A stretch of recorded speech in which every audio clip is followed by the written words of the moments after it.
Hello friends, जय माँ बगलाम की जयवासी। आप सभी को ईद की बहुत बहुत मुबारक हो। और आज ईद है, बकरी ईद है।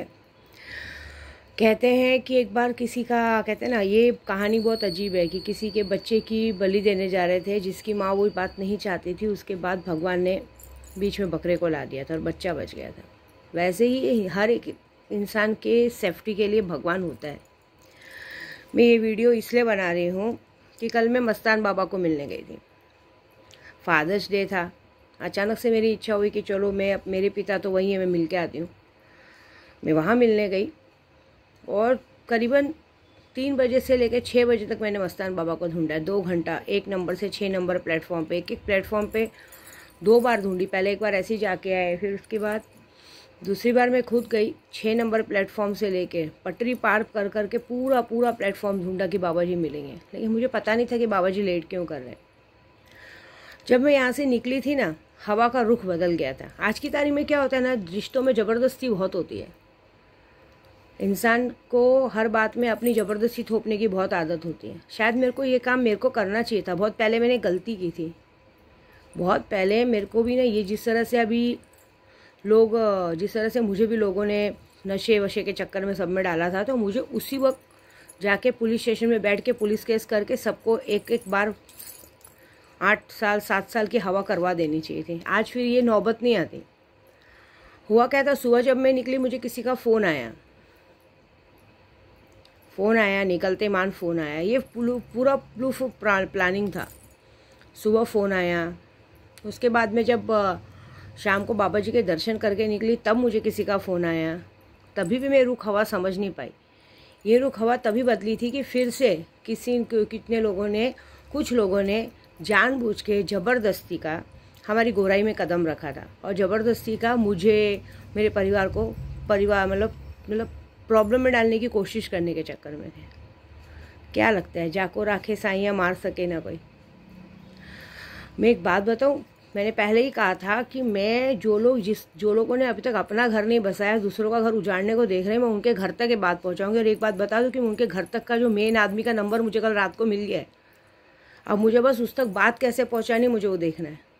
लेकिन जो ये कल वाली हरकत हुई है ना, ये भी वादा कर रही हूँ कि जिस तरह से गोराई में लोग पैर रख के लोगों को धमकी देते हैं, लोगों को वो क्या बोलते हैं ना, ज़बरदस्ती का अपनी बात थोपने की कोशिश करते हैं, ये तो वादा है विद्या देवी का। जिस तरह से मैंने कुमाता जैसी औरतों का हाल किया था ना, अब ऐसे मेरे को कुछ लोगों का हाल करना पड़ेगा। अब दोबारा गोराई तो छोड़ो, बोरीवली की सरहद में भी अगर किसी ने पैर रख लिया तो मेरा नाम बदल देना। मतलब एक तो चोरी, ऊपर से सीना चोरी। 900 चूहे खा के बिल्ली हज को चली। बिल्ली क्या बिल्ला बोलेंगे, हज को चली है ना। अपनी गलतियां कोई नहीं मानता है, दूसरों की गलतियां गिनाना, दूसरों पे ज़बरदस्ती की बातें थोपना, और वो भी प्रूफ प्लानिंग के साथ। कल सब मज़ा लेने के चक्कर में थे। मुझे 2-3 लोग फ़ोन कर रहे थे, मज़े लेने के चक्कर में थे। अरे कहाँ हो क्यों, मुझे तो पता ही नहीं था कि ये प्लानिंग चल रहा है। और प्लानिंग करने वाले भी कौन थे, प्लानिंग करने वाले भी मेरे कुछ खास लोग थे। वेरी गुड, वाह। अवार्ड मिलना चाहिए।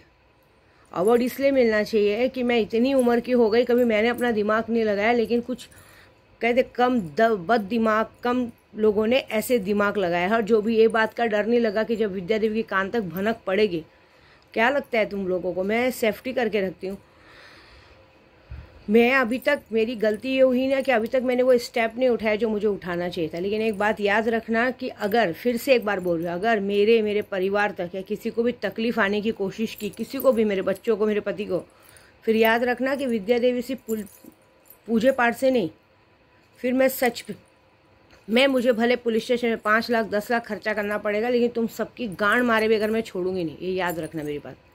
फिर जो होएगा वो विद्या देवी देख लेगी। फिर तुम लोगों को नहीं मैंने अंदर बैठ के सड़वाया, नहीं डंडे पड़वाए, तो मेरा नाम बदल देना। ये जो तुम लोग को इधर उधर की बातें सुन के ऐठन है ना हरकत करने की। और फिलहाल जिन लोगों ने कल गोराई में पैर रख के, इतने सालों बाद फिर से गोराई में पैर रख के फालतूगिरी करने की कोशिश की, उनको लगा कि जैसे कि सब कुछ ठीक हो गया है। अब याद रखना, अब दोबारा गोराई में पैर रखना तो छोड़ो, अब जो हाल मैं करूँगी वो बहुत पेचीदा और बहुत बड़ा होगा। ये बात पक्की है कि अब वही हाल होगा जो मैंने दूसरे लोगों का हल किया है। ये देख लेना। अब तो तुम लोग का मारण क्रिया पक्का है, सीधा मारण क्रिया होगा। मारण क्रिया होने के बाद ना रहेगा बांस ना बजेगी बांसुरी। फिर देखते तुम लोग किस पे उड़ते हो, किसके बल पे उड़ के वापस से इस गोराई के अंदर नखरा दिखाने की कोशिश करते हो। एक बार इधर का कचरा साफ़ किया है, फिर से यहाँ कचरा जमा नहीं होने दूंगी मैं, ये बात याद रखना। और ये जो कल की गलती हुई है और जो कल की गलती पर सब लोग सीना चोरी करने की कोशिश कर रहे हैं, तुम लोग करके देखो, उसके बाद का काम मुझ पर छोड़ो, मैं क्या करती हूँ मज़ा देखो। ये बात पक्का है कि तुम्हारे बाप लोगों का नंबर मिल गया है मुझे। अब जब तुम्हारे बाप लोगों तक खबर जाएगी ना, और जब अब जो तुम लोग के सबके साथ होएगा वो बड़ा सोच नहीं होगा। मैं बहुत बड़ा गिफ्ट दूंगी, आज ईद के दिन वादा कर रही हूँ, बहुत बड़ा गिफ्ट दूंगी। और इतना बड़ा गिफ्ट दूंगी ना, ज़िंदगी भर तुम लोगों को मतलब कोसोगे अपने आप को कि हमने ये गलती क्यों की। ऐसी बात है, मज़ा देखो बस, वेट एंड वॉच।